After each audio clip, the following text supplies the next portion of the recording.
En commençant ce matin, petite question. J'aime commencer avec une question. Question peut-être un petit peu personnelle, peut-être un petit peu embarrassante. Mais j'aimerais te poser la question, comment tu vas? Comment tu vas? Et je sais, ça semble banal, ça semble un petit peu commun comme question, mais la vérité, c'est que peu de gens réellement s'arrêtent pour répondre à cette question. Comment est-ce que je vais? Comment ça va? Là, je ne suis pas en train de te poser la question, tu sais, la question que tu rencontres ton collègue dans le couloir en allant à la pause café. Hey, salut, comment ça va? Tu sais, puis tu n'as pas le temps de dire comment ça va. Je ne suis pas en train de te poser cette question-là. Je te pose vraiment la question, comment est-ce que tu te sens? Comment tu te portes? Qu'est-ce qui se passe en fait derrière ton sourire? Qu'est-ce qui se passe sous la surface? Et ce matin, je crois que c'est hyper important de se poser ces questions. On est peu à se poser ce genre de questions. Il y a quelques mois, on était avec notre équipe, notre conseil, notre équipe pastorale en retraite. On fait une fois par année 2 jours de retraite où on jeûne, on cherche la face de Dieu ensemble. Et cette année, on a fait un petit exercice comme pour démarrer ce temps, un temps où on réfléchit en fait. On réfléchit avec quelques questions guidées pour voir, ok, dans quel état je me trouve, émotionnel, physique, spirituel. Et c'était très intéressant comme réflexion. Et à la fin de ce partage, quelqu'un du groupe a dit, en fait, je crois que c'est la première fois que je me pose ce genre de questions, que je réponds à ce genre de questions, que je fais ce genre de démarche. Et pour moi, ça ne m'a pas du tout étonné. Et je suis prêt à parier ce matin que beaucoup d'entre nous pourraient dire la même chose. En fait, je me pose rarement la question, comment est-ce que je vais ? Rich Villodas, qui est un pasteur aux États-Unis, dans le quartier de Brooklyn à New York, a écrit ceci: « La vitesse à laquelle nous vivons produit une violence contre notre âme. » La vitesse à laquelle nous vivons produit une violence contre notre âme. Et la vérité, c'est que si tu prends quelques instants aujourd'hui ou dans les prochains jours pour réfléchir à comment est-ce que je vais réellement, il est possible que tu découvres que sous la surface apparemment calme, se cachent en fait des vagues, que ça soit beaucoup moins calme, beaucoup moins serein que tu ne le penses. Et aujourd'hui, on commence une toute nouvelle collection de messages pour tout le mois de novembre sur le thème des émotions. On va parler d'émotions à l'église et on veut parler de ça et on a appelé cette série « Vagues de l'âme », vagues au pluriel de l'âme, où on veut explorer ce que la Bible enseigne sur ce qui se passe sous la surface. Sur ce que la Bible enseigne sur qu'est-ce qui se passe alors que, voilà, quand le masque est tombé et que la porte est fermée à la maison. Et je crois qu'on veut aussi non seulement réfléchir à regarder à ce que la Bible enseigne là-dessus, mais comment en fait naviguer les vagues de mon âme. La réalité, c'est qu'on vit toutes et tous toutes sortes d'émotions. On a des vagues d'émotions qui sont parfois positives, parfois négatives, qui sont des hauts et des bas. Et il faut le reconnaître, nos émotions peuvent parfois nous rendre mal à l'aise. Et on est dans une culture, dans une société qui prône les émotions ou qui met énormément en avant les émotions sans forcément être très très à l'aise avec le fait d'avoir par exemple des émotions négatives. Et je crois que parfois, et dans l'Église aussi, on a besoin de parler des émotions. Parce qu'on a besoin d'apprendre à dealer avec nos émotions. On est fait comme des êtres émotionnels. Et ça, ce n'est pas une mauvaise chose, en fait. Et on va en parler un petit peu plus tout à l'heure. Et vraiment, dans cette série, on veut réfléchir à qu'est-ce qui se passe sous la surface. Alors les émotions nous concernent tous, mais plus encore, je ne sais pas si vous le saviez, mais le mois de novembre, pour plusieurs études, montre que le mois de novembre est un peu un mois des vagues de l'âme. Le mois de la mélancolie, le mois un petit peu de la tristesse. Et il y a plusieurs phénomènes il y a plusieurs choses qui produisent ce phénomène dans nos vies. Il y a des éléments physiologiques, il y a des éléments le soleil, changement d'heure, changement de température, etc., etc. Certains l'appellent, les spécialistes appellent le TAS, le trouble affectif saisonnier. À certains, vous connaissez très très bien ça par expérience, vous le vivez chaque année. Au mois d'octobre, mois de novembre, baisse d'énergie, baisse de motivation, baisse de sommeil, baisse de... Oh, c'est dur. Franchement, c'est dur. Je me réjouis d'arriver cet été, de repartir en vacances, etc. Et parfois, ça peut même se traduire, ça peut devenir une forme de dépression. Ça arrive. Et donc, je crois que c'est important d'en parler, mais je crois que c'est potentiellement pertinent d'en parler aussi dans cette époque-là de l'année. Alors les vagues de l'âme n'est pas juste une métaphore pour parler de ce qui se passe sous la surface, mais c'est une réalité concrète que nous expérimentons tous à différents degrés et différentes intensités. Puis une des choses que nous voulons valoriser dans notre communauté, c'est la santé physique, émotionnelle et spirituelle. Et on veut que chaque disciple de Jésus expérimente et soit capable en fait de comprendre qu'est-ce qui se passe à l'intérieur. Parce qu'on croit que tout ce qui se passe à l'extérieur de toi dépend un petit peu, en fait très fortement de ce qui se passe à l'intérieur de toi. Alors on croit que finalement le témoignage dépend de notre santé physique, émotionnelle et spirituelle. On croit que notre façon de vivre l'Église dépend de notre santé physique, émotionnelle et spirituelle. On croit que notre adoration dépend aussi de notre santé physique, émotionnelle et spirituelle. Il y a beaucoup de choses qui sont connectées à cela. Le proverbe 3, vous connaissez très bien le proverbe 4, verset 23, dit ceci. « Par-dessus tout, veille soigneusement sur ton cœur. » Le cœur, c'est l'image de la vie intérieure dans l'Ancien Testament. Par-dessus tout, veille soigneusement sur ton cœur, car il est la source de tout ce qui fait ta vie. Je ne sais pas si on arrive à mettre les slides en même temps. Super, merci beaucoup. Moi, je crois profondément que dans notre monde de plus en plus anxieux et épuisé, alors que les gens ne savent pas naviguer les vagues de l'âme, je crois que Dieu nous appelle en tant que disciples de Jésus à vivre et incarner la paix et l'équilibre qui caractérisent son royaume. Et tu as le droit de dire Amen à n'importe quel moment ce matin. C'était un bon moment pour dire Amen. Trop tard. Je crois que Dieu nous appelle à vivre nos émotions d'une manière saine et sainte. D'une manière saine et sainte. À suivre Jésus. Et je crois que suivre Jésus, c'est un processus de transformation qui va tout transformer de l'intérieur jusqu'à l'extérieur. Et nos émotions en font partie également. Et moi, je crois que c'est une très bonne nouvelle que Dieu s'occupe aussi de tes émotions. Dieu s'intéresse à tes émotions et Dieu s'occupe aussi de transformer ta manière de vivre tes émotions. Tu n'es pas obligé de vivre toute ta vie de la même manière tes émotions. Tu peux apprendre à vivre et à naviguer différemment tes émotions. C'est une excellente nouvelle, les amis. Un des bénéfices, je crois, c'est non seulement un bénéfice personnel. Là, le conjoint, la conjointe est d'accord, c'est Amen, Amen à tous les coups, Amen. Vraiment, tu as besoin de ça, tu as besoin de gérer, toi. Je crois qu'un des bénéfices aussi, c'est d'apprendre à vivre nos émotions avec les autres, à naviguer les émotions avec les autres, à marcher en fait dans les émotions des autres aussi. Mais je crois que Dieu nous appelle aussi en tant que communauté, et là on rétrécit un petit peu le cercle, en tant que membres d'une même famille spirituelle, à vivre et accompagner sainement les émotions de nos frères et de nos sœurs. Vous connaissez très bien l'image de Paul qui donne en 1 Corinthiens 12 le corps. Et il parle à un moment donné, à la fin, il dit « Quand un membre souffre, tout le corps souffre. Quand un membre du corps se réjouit, tout le corps se réjouit. » Dans Romains 12, au verset 15, il dit « Réjouissez-vous avec ceux qui se réjouissent et pleurez avec ceux qui pleurent. » Donc en fait, Dieu nous appelle à naviguer les émotions avec les autres aussi.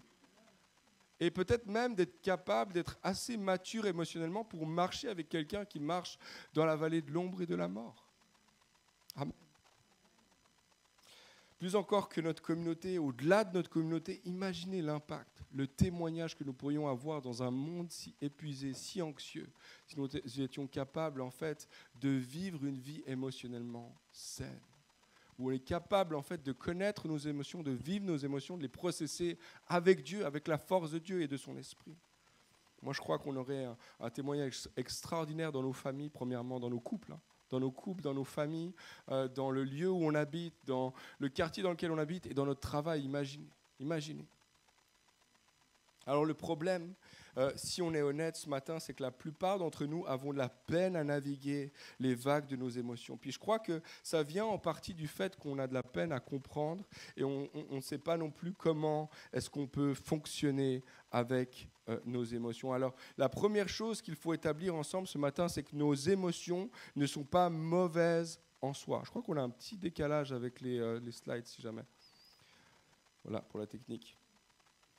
Je crois que la première chose qu'il faut établir, c'est que les émotions ne sont pas mauvaises en soi. Elles ne sont pas le fruit de la chute ou du péché. Je ne sais pas si tu le savais, mais nous avions des émotions avant la chute. Avant la chute, il y avait des émotions. Puis une des raisons à cela, c'est que Dieu, en fait, montre dans sa parole, c'est hyper intéressant, mais Dieu, en fait, montre énormément d'émotions.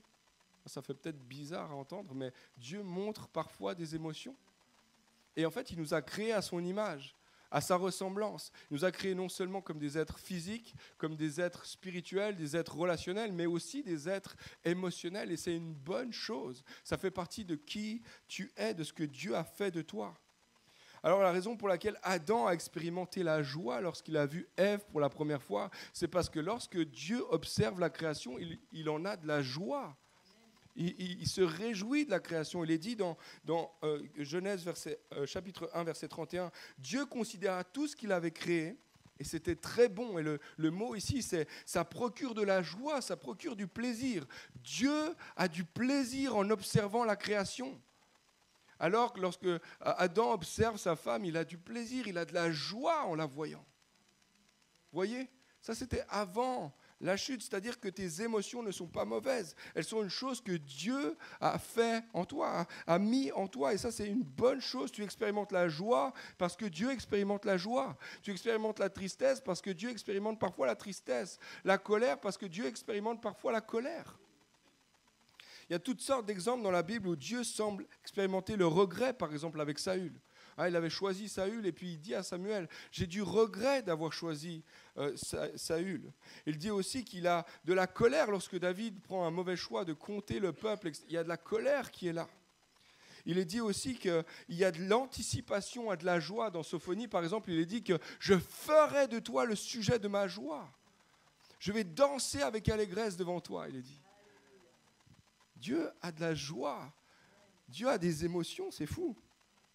Et toute proportion gardée, évidemment, on ne parle pas du même type d'émotion. Dieu est complètement différent de nous, ça c'est sûr.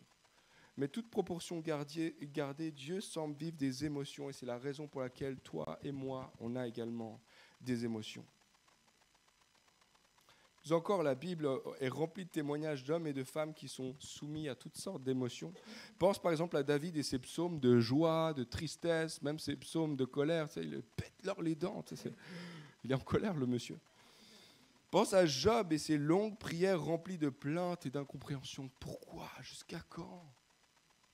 Pense encore à Marie qui est devant l'ange et qui est à la fois dans le doute et puis qui passe du doute à la joie. Ou encore à Paul et ses lettres qui sont parfois trempées de larmes de joie et parfois elles sont trempées de larmes de tristesse. Et Dieu ne leur fait pas de reproches, jamais, sur leurs émotions. Alors tes émotions ne sont pas mauvaises en soi, elles font partie des bonnes choses que Dieu t'a données, des émotions positives et les émotions négatives aussi. C'est aussi une bénédiction de Dieu pour toi. Ta tristesse comme ta joie. Ta peur comme ton courage ou ta confiance. Toutes ces choses-là sont Dieu qui te les a données. C'est des bonnes choses pour toi. En fait, nos émotions sont comme un signal du tableau de bord de la voiture. Il y a une image qui va s'afficher à l'écran.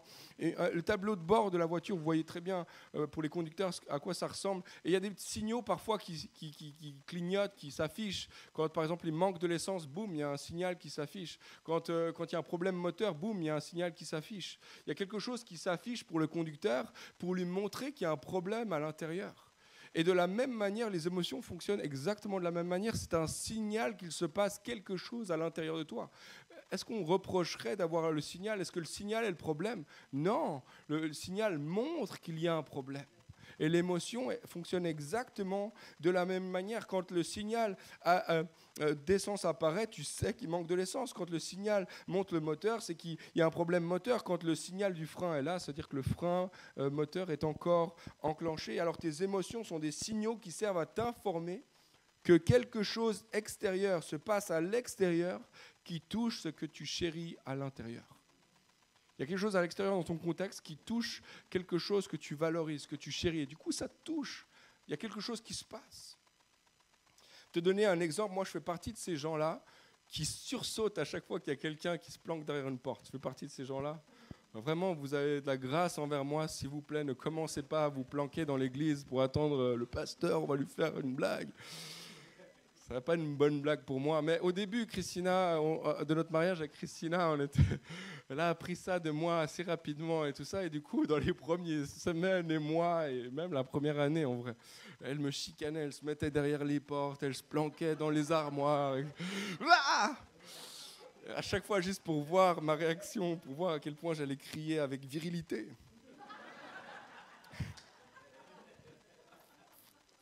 Et à ce moment-là, quand quelqu'un sort comme ça de la porte avec des bonnes intentions, moi, j'expérimente la peur. En fait, je sursaute. Ensuite, j'ai mon rythme cardiaque qui augmente, ma respiration qui s'accélère. Je pousse un cri viril, je le disais tout à l'heure, et je me tiens le cœur. Et en fait, toutes ces choses-là, c'est pas mauvais. C'est un signe qu'il se passe quelque chose à l'extérieur qui menace mon intégrité, qui menace ma sécurité. Il y a un signe que Christina est en train de me menacer. Ok, j'arrête avec mes exemples personnels. Un autre exemple qui n'est pas personnel, mais imagine que tu attends le résultat d'un examen important à l'école. Et tu attends, quand vient le jour de découvrir ta note, tu vas expérimenter toute forme énormément des vagues d'émotions. Tu vas être dans l'anticipation, la crainte, l'angoisse, j'espère que je l'aurai, etc. Et au moment où tu découvres que tu as réussi, parce que le Seigneur t'a favorisé, tu as réussi, tu sautes de joie et là tu sors un cri, mais qui est complètement différent de l'autre cri. Tu cries et c'est incontrôlable, tu es tellement content, tu as réussi. Yes, j'ai réussi, trop bien. La joie que tu ressens à ce moment-là est un signal qui t'informe que quelque chose d'extérieur soutient ce que tu valorises à l'intérieur. Il y a un lien en fait. Et c'est un signal, ça marche pour toutes les émotions. Elles sont toutes des signaux qui ont pour but de t'informer que les circonstances extérieures atteignent positivement ou négativement ce que tu affectionnes à l'intérieur. Maintenant, le problème arrive lorsque tu utilises le signal de la mauvaise façon. Quand tu utilises le signal de la mauvaise façon. Quand tu fais par exemple semblant que le signal n'existe pas, pour ceux qui sont des conducteurs, vous savez que si tu fais semblant qu'il n'y a pas de signal essence, dans pas longtemps, il va y avoir un problème. Tu vas devoir t'arrêter. Si, par exemple, au contraire, le signal prenait contrôle de la voiture, tu aurais un autre problème. Et dans les deux cas, c'est quelque chose de mauvais.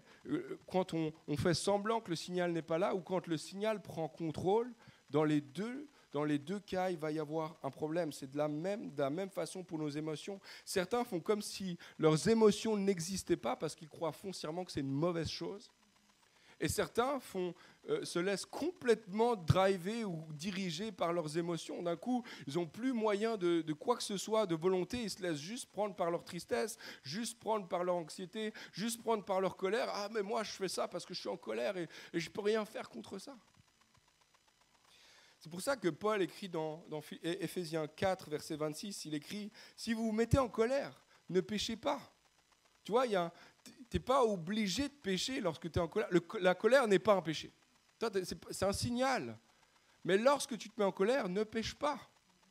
Que le soleil ne se couche pas sur ta colère, ne laisse aucune place au diable. Tu n'es pas obligé de te laisser contrôler par tes émotions.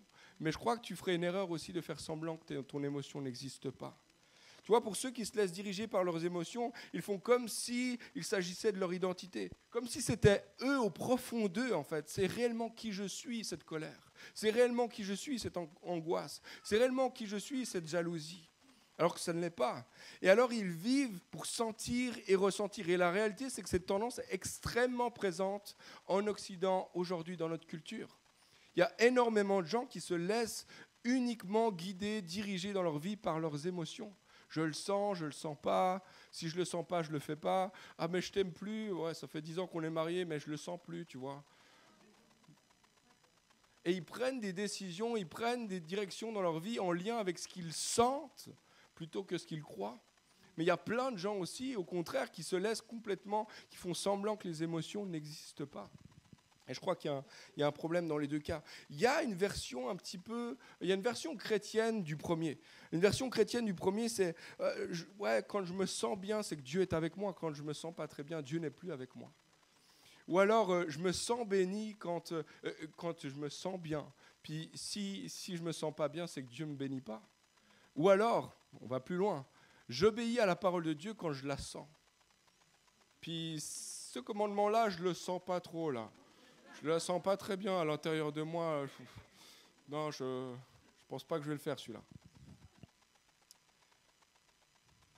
Il y a ceux aussi qui font semblant que les émotions, ou qui pensent que leurs émotions sont mauvaises. Et pour eux, il ne faut absolument pas en prendre compte. Ils n'en font absolument rien. Il faut faire comme si de rien n'était.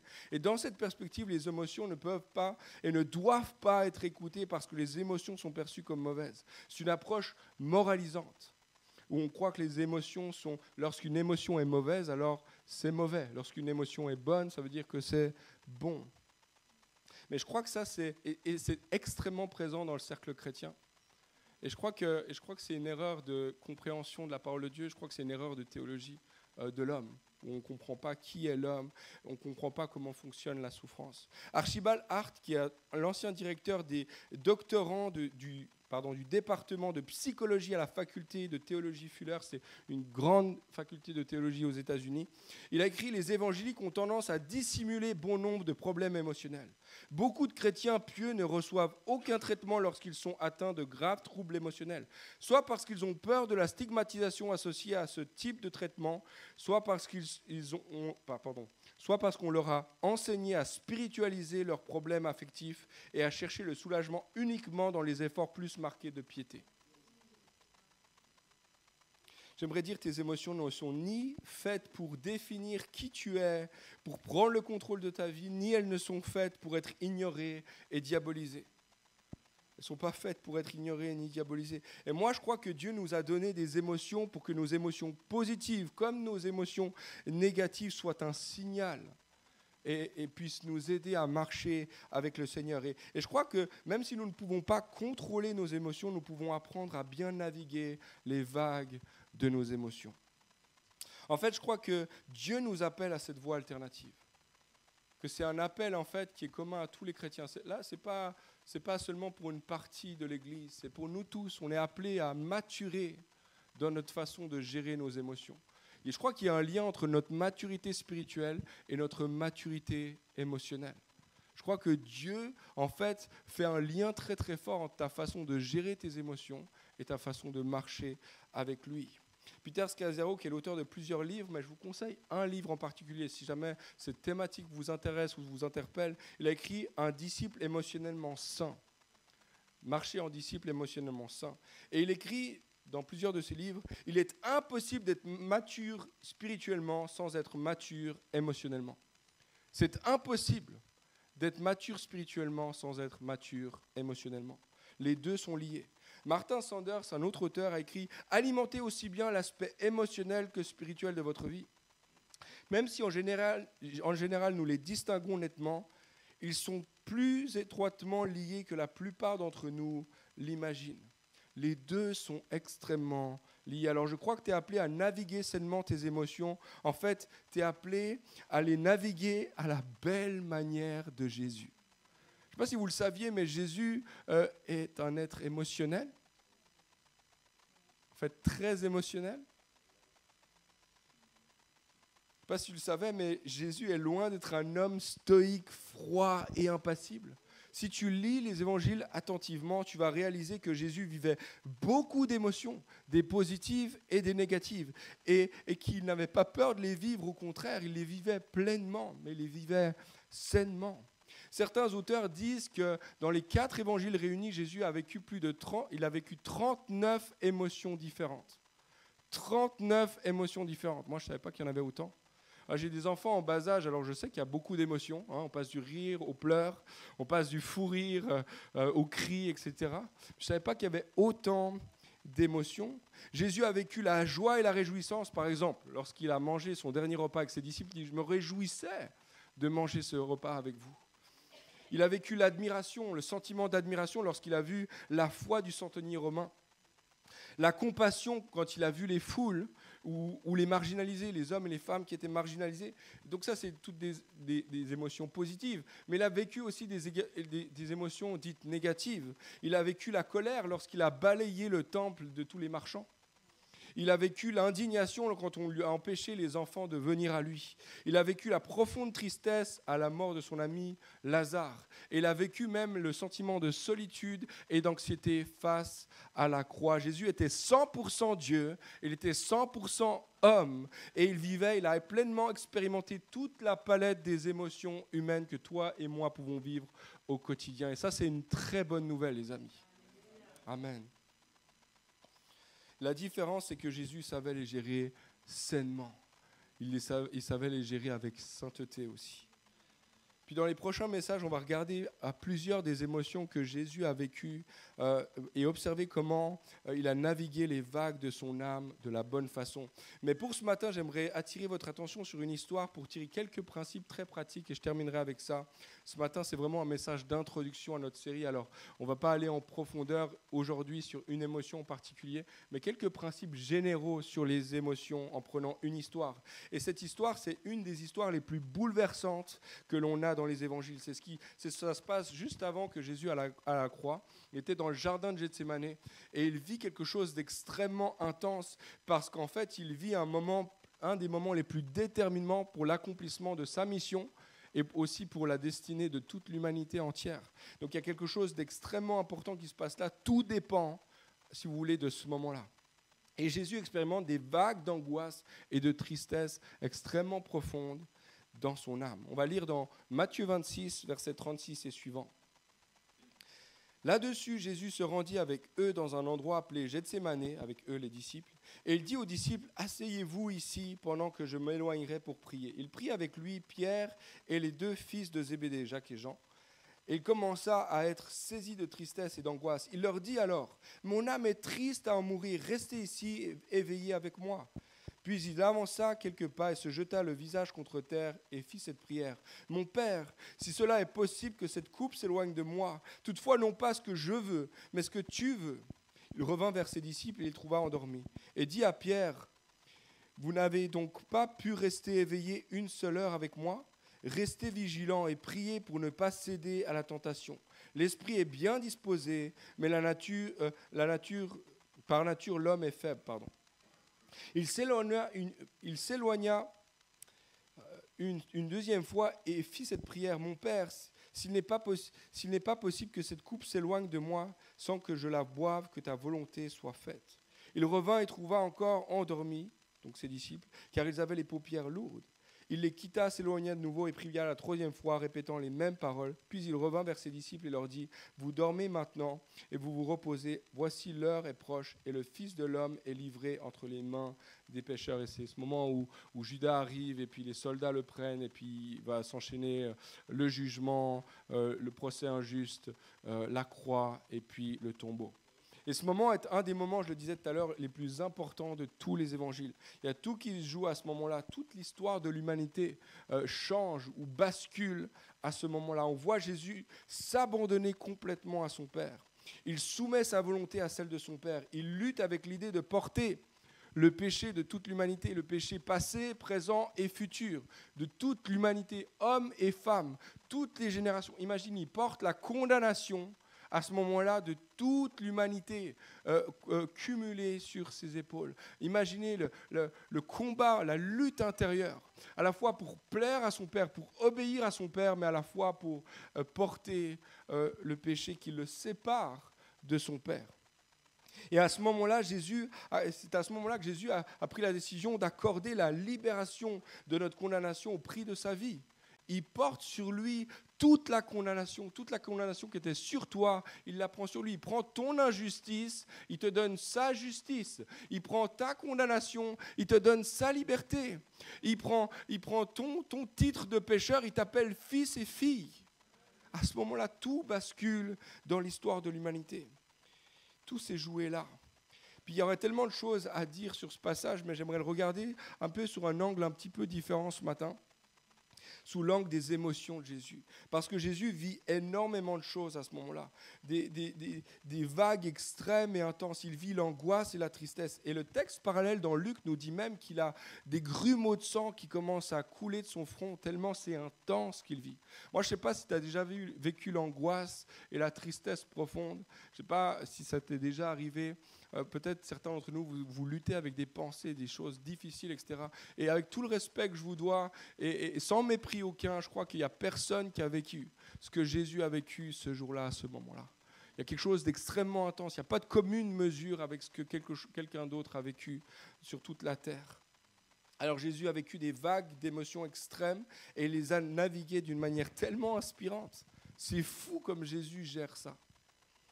Et il le fait pas comme si elle n'existait pas, il avance pas comme si les émotions ne sont pas là. Il avance pas non plus en se laissant contrôler par ses émotions, mais il les navigue extrêmement sainement. Alors j'aimerais prendre avec vous quelques instants pour voir quelles sont les étapes. Quelques étapes que Jésus a prises ici, puis on termine avec ça ce matin. Première étape, il identifie ses émotions. Première étape, identifie tes émotions. Puis la question que tu peux te poser, c'est qu'est-ce que je ressens ? Qu'est-ce qui se passe à l'intérieur de moi ? Jésus vit l'angoisse, la tristesse, et l'une des premières choses qu'il fait, c'est qu'il identifie ce qui se passe en lui.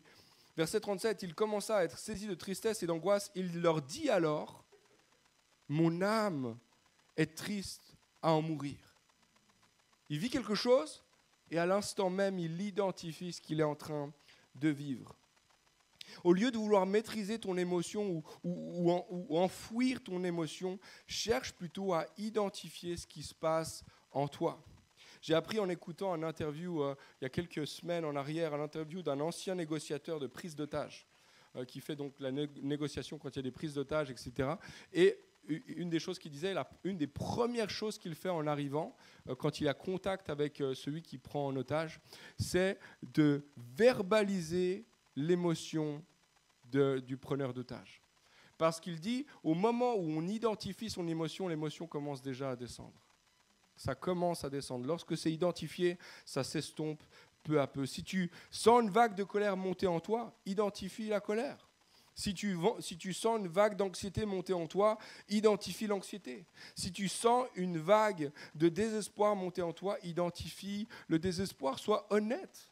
Il n'y a pas de problème avec ça. Sois honnête avec ce qui se passe en toi. Et tu peux le faire avec l'aide de Dieu. Tu peux demander à Dieu, montre-moi. Qu'est-ce qui se passe en moi ? Sonde-moi, connais-moi, montre-moi ce qui se passe en moi. Afin que j'identifie ce qui se passe en moi. Alors, première étape, identifie tes émotions. Deuxième étape, questionne tes émotions. Questionne tes émotions. Et la question que tu peux te poser, c'est pourquoi est-ce que je ressens ça ? Qu'est-ce qui en est la source ? Qu'est-ce qui en est la source ? Quand Jésus expérimente la tristesse et l'angoisse, il sait exactement ce qui est en train de se passer en lui, mais il sait exactement pourquoi il vit ce qu'il vit. Il sait qu'il va affronter la croix, il sait qu'il va affronter quelque chose d'extrêmement difficile. Il sait pourquoi. Alors sa réaction ou son émotion est proportionnée à la source. Et la réalité, c'est que parfois nos émotions ne sont pas proportionnées à la source du problème. C'est pour ça qu'il faut questionner tes émotions. Prends jamais une émotion pour argent comptant. Réfléchis, qu'est-ce que ça veut dire concrètement ? D'où ça vient ? Qu'est-ce qui se passe en moi ? Parfois, on ressent des émotions qui sont disproportionnées en comparaison de ce qui se passe réellement, de ce qui se produit autour de nous. C'est pourquoi je crois qu'il est important de questionner ces émotions. Si tes parents ou que tu as fait du babysitting ne serait-ce qu'une seule fois dans ta vie avec des enfants en bas âge, tu sais exactement de quoi je parle, parce que les enfants parfois ont des émotions qui sont disproportionnées par rapport à ce qui se passe. Il a pris juste un biscuit, là, tu n'as pas besoin de te mettre par terre comme ça. Tu n'as pas besoin d'hurler pendant des heures, c'est juste un biscuit. Tu vois ? Mais c'est la même chose pour nous. Parfois, on hurle pendant des heures alors que c'est juste un biscuit. Identifie, questionne qu'est-ce qui est en train de se passer. Réfléchis à réellement... Et là, une fois de plus, on parle des enfants, les émotions sont valables, c'est-à-dire réellement, il y a une frustration. Mais est-ce que la réaction est proportionnée ? Pas forcément. Et l'émotion peut être valable, mais est-ce que c'est proportionné de rester pendant des semaines et des semaines dans ta bulle tout seul à la maison ? Je ne parlerai plus jamais à personne. J'accorderai plus jamais ma confiance. C'est bon, c'est juste un biscuit.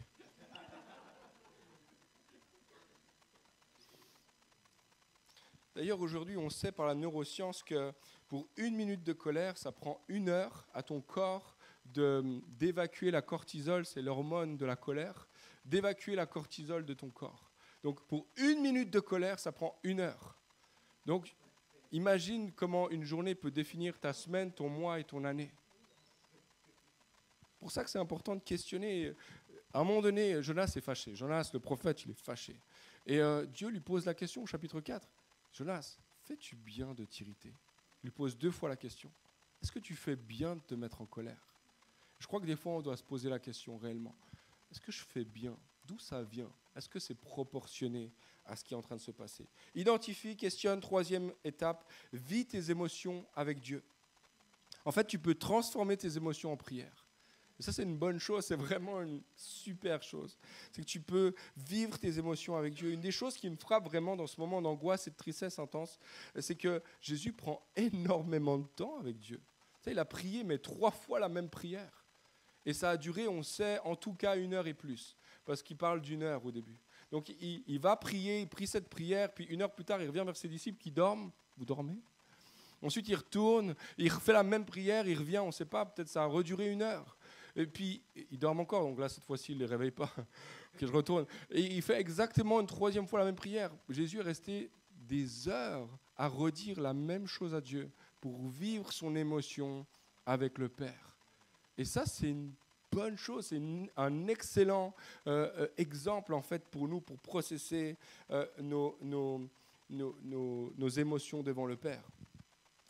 Vivre et comprendre ces émotions prend du temps. Puis l'erreur parfois qu'on fait, c'est qu'on a tendance en fait à avoir un quick fix. On dit ça en anglais, un quick fix, c'est de dire de rapidement mettre un patch sur nos émotions, rapidement faire quelque chose pour compenser en fait nos émotions. Tu sais, moi, ce qui se passe parfois quand je suis triste ou quand j'ai du stress comme ça, c'est que je vais planter la cuillère dans le pot de Nutella. C'est juste de la compensation. Là, c'est le moment de confession. Je sais qu'il y en a qui le font aussi, donc c'est pas de problème. Enfin, je le sais, donc voilà. Je ne vais pas donner les noms ce matin. Certains, quand tu es triste, c'est ce que tu vas faire. Tu vas bouffer une plaque de chocolat au complet. Tu es juste en train de compenser au lieu de processer ton émotion. Certains, lorsque tu es stressé, tu commences à t'alcooliser. Tu prends 1 verre, 2 verres, 10 verres. Puis tu as de la peine à t'arrêter, mais ce que tu es en train de faire, c'est que tu es en train de compenser ce qui se passe en toi. Certains, quand tu te mets en colère, tu te défoules sur des gens qui t'ont absolument rien fait. Tu utilises des mots que tu regrettes par la suite. Mais tu es juste en train de compenser ta frustration. Tu es juste en train de te lâcher sur quelqu'un. Certains, tes émotions négatives deviennent une licence pour toi pour retourner au péché. Puis tu retournes à ton péché du passé, des choses que tu avais abandonnées, des choses sur lesquelles tu avais ta victoire. Et tu retournes là où tu avais dit « je ne retournerai plus jamais ». Simplement parce que tu veux vite un quick fix. Tu veux vite compenser au lieu de processer. Ça prend du temps. Il faut que tu prennes ce temps avec le Père. Et toutes ces stratégies qui fixent rapidement les émotions fonctionnent, mais elles ne fonctionnent pas très longtemps. Puis elles ne règlent jamais le problème en réalité en profondeur. Jésus prend le temps de vivre les vagues de ses émotions devant le Père et il le parle honnêtement. Il dit « Mon Père, si cela est possible, que cette coupe s'éloigne de moi. Toutefois, non pas ce que je veux, mais ce que toi tu veux. » Et puis il dit honnêtement ce qui se passe en lui. Puis il le dit 3 fois. Il a insisté, hein. Il reprit la même prière. Et Jésus fait 2 choses ici, 2 choses très très importantes, au-delà du fait de parler de son émotion au Père. Il fait 2 choses. La première, c'est qu'il ajuste son contexte. Si c'est possible que cette coupe s'éloigne de moi, peut-être, ça c'est le contexte de Jésus, peut-être qu'autour de toi, là, la colère qui se produit en toi, il y a un contexte, il y a quelque chose qui se passe. Et peut-être que tu peux régler le contexte qui fait que l'émotion va descendre. Si ce contexte peut être ajusté. Mais la deuxième chose qu'il fait, c'est qu'il ajuste son cœur à Dieu. Lorsque le contexte ne peut être ajusté, le contexte va rester le même. À l'extérieur, ça va rester la même chose. Alors mon cœur peut s'ajuster. Non pas ma volonté, mais ta volonté. Mon cœur s'aligne à celui du Père. Et ça, c'est un réflexe très très bon que tu peux avoir lorsque tu vis quelque chose. Regarde s'il y a quelque chose que tu peux changer dans le contexte. Puis si tu peux rien changer, Père, aligne mon cœur à ton cœur. Aligne mon cœur à ton cœur.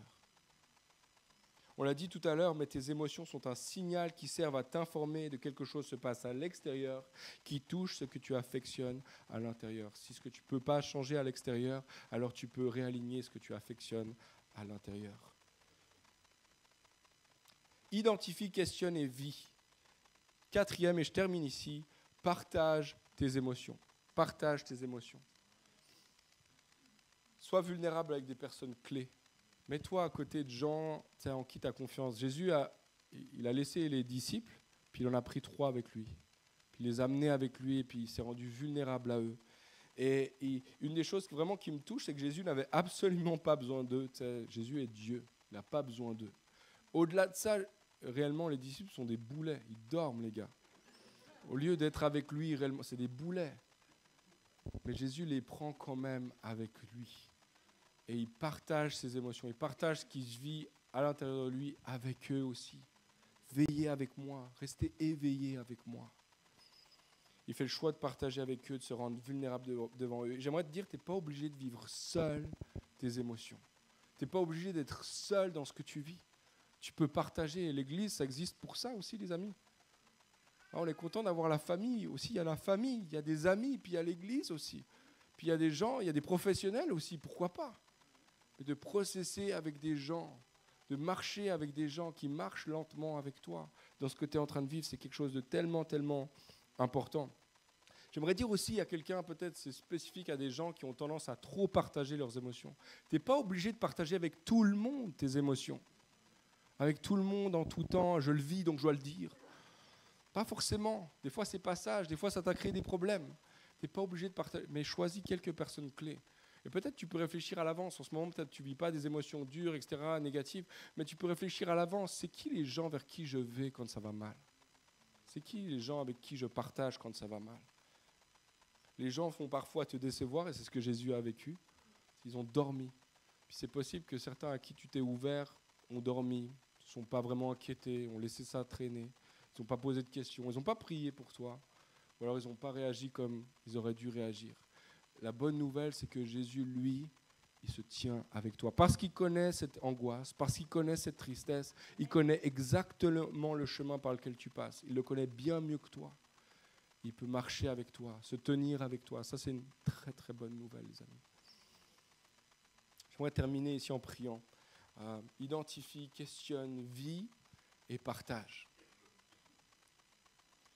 Et j'avais à cœur, durant le temps de louange, et ça faisait écho un petit peu aussi au chant qu'on a chanté tout à l'heure, mais j'avais à cœur ce verset, vous savez, dans le psaume 139, où il est dit « Où irai-je loin de ta face ? Que j'aille en bas, tu y seras, que j'aille en haut, tu y seras. Si je me lève, tu sais à quelle heure je me lève. Si je parle, tu connais déjà la parole qui est sur ma langue. » Je paraphrase, c'est pas exactement ça, mais tu connais parfaitement qui je suis. Tu sondes qui je suis. Tu me connais, Seigneur. Et à la toute fin de ce psaume, je le lisais tout à l'heure encore, il dit, c'est non seulement qu'il sait qu'il connaît, le psalmiste, il sait que Dieu connaît. Il sait que Dieu sait. Mais au-delà de ça, il arrive à la fin de ce psaume et il dit, je te donne le droit, Seigneur, de me connaître. Il dit, sonde-moi, ô Dieu, et connais mon cœur, et connais mes pensées, connais mon état d'âme, connais les vagues de mon âme. Je te donne accès, viens. Je ne veux plus fuir, je te laisse voir ce qui se passe en moi. J'ai essayé de fuir, je suis allé à gauche, tu y étais, je suis allé à droite, tu y étais, j'étais en haut, tu y étais, j'étais en bas. J'ai voulu fuir, mais tu me sondes quand même. Je ne fuis plus maintenant. Sonde-moi, ô Dieu, je viens à toi, sonde-moi, ô Dieu, connais mon cœur, connais mes pensées, connais l'état dans lequel je suis et ramène-moi sur le chemin. J'avais à cœur de terminer avec ce passage-là et je crois que ça parle à plusieurs ce matin. Je crois que ce n'est pas juste pour moi, ça me touche personnellement, mais peut-être c'est pour plusieurs ce matin. Et peut-être comme première démarche dans cette série qui va durer le mois de novembre, peut-être comme première démarche, donne simplement le droit au Seigneur de te sonder. Donne le droit à Dieu de te voir tel que tu es, de discuter avec lui de comment tu vas. Comment tu vas? Comment ça va? Réellement là, sous la surface, qu'est-ce qui se passe? Et dis-lui, sonde-moi, connais-moi réellement. Si tu es à l'aise de le faire, fais-le à ta place. Il n'y a personne qui a besoin de le savoir. On ne va pas faire lever la main, tu n'as pas besoin de venir devant. Dieu te connaît, Dieu te voit là où tu es. Tu peux dire, Seigneur, je te donne le droit. Je te donne l'accès. Je sais, Seigneur, que tu es un gentleman. Tu ne forces pas la porte. Tu n'enfonces pas la porte. Mais je sais aussi que tu sais. Et alors que j'ai fui, alors que j'ai cherché les manières d'enfouir ou de compenser, aujourd'hui, je ne me cache pas. Je suis devant toi, tel que je suis, dans l'état dans lequel je suis. Je te bénis, Seigneur, parce que je peux arriver dans cet état-là pitoyable et que tu m'accueilles quand même dans ta grâce immense, dans ton amour immense. Merci, Seigneur, parce que ce matin, je peux te donner un plein accès à mon cœur, plein accès à ma vie intérieure. Sonde mon cœur, connais-moi, connais mes pensées, vois où je suis, vois où je marche, vois dans quel état je suis. conduis-moi. Aide-moi, Seigneur, à marcher, à traverser ça avec toi. Seigneur, je sais par ta parole que tu marches avec moi dans la vallée de l'ombre de la mort. Tu marches avec moi. Je te bénis, Seigneur, parce que tu marches lentement avec moi. Tu marches à ma vitesse et je bénis ton nom, Seigneur, parce que tu n'as pas accéléré les choses, parce que tu n'es pas pressé de me faire sortir de là, mais tu veux marcher avec moi et me faire sortir avec toi de là. Je bénis ton nom, Seigneur. Merci, Seigneur, pour la décision que mon frère ce matin prend. Tu vois ce frère qui a caché ses émotions, qui a étouffé ses émotions, qui a compensé ses émotions pendant tellement de temps et qui prend cette décision ce matin. Tu vois cette sœur, Seigneur, ce matin qui s'ouvre à toi, qui décide de ne plus se laisser contrôler par les émotions, qui dit « Oui, je suis émotionnel, oui, il y a tellement de choses en moi qui se passent et j'ai pris des mauvaises décisions en lien avec mes émotions, mais aujourd'hui, je veux venir à toi et marcher lentement avec toi. » Et marcher avec toi et avant de prendre des décisions, juste d'écouter ce que toi tu as à dire à propos de mon cœur, à propos de mon contexte, Seigneur. Alléluia, Jésus. Merci parce que tu opères une guérison en profondeur, Seigneur. Merci parce que tu agis non seulement dans les corps, tu guéris les corps, mais tu restaures aussi notre âme, Seigneur. Tu viens changer aussi et bouleverser notre esprit, restaurer notre esprit. Et je te bénis, Seigneur, parce que tu viens commencer un processus de guérison dans la vie de plusieurs ce matin. Je le déclare au nom de Jésus-Christ. Tu vas sortir du mois de novembre différemment. Tu vas sortir de ce mois de novembre victorieux sur cette émotion, sur cet état d'âme qui t'empoisonne depuis des mois et des mois. Tu vas sortir de là avec un témoignage pour la gloire de Dieu. Avec la conviction que là, Dieu marche avec moi malgré mes pensées, malgré mes émotions, malgré mon contexte, malgré mon cœur. Il est avec moi. Alléluia, Jésus. À toi soit toute l'honneur, Jésus, toute la gloire.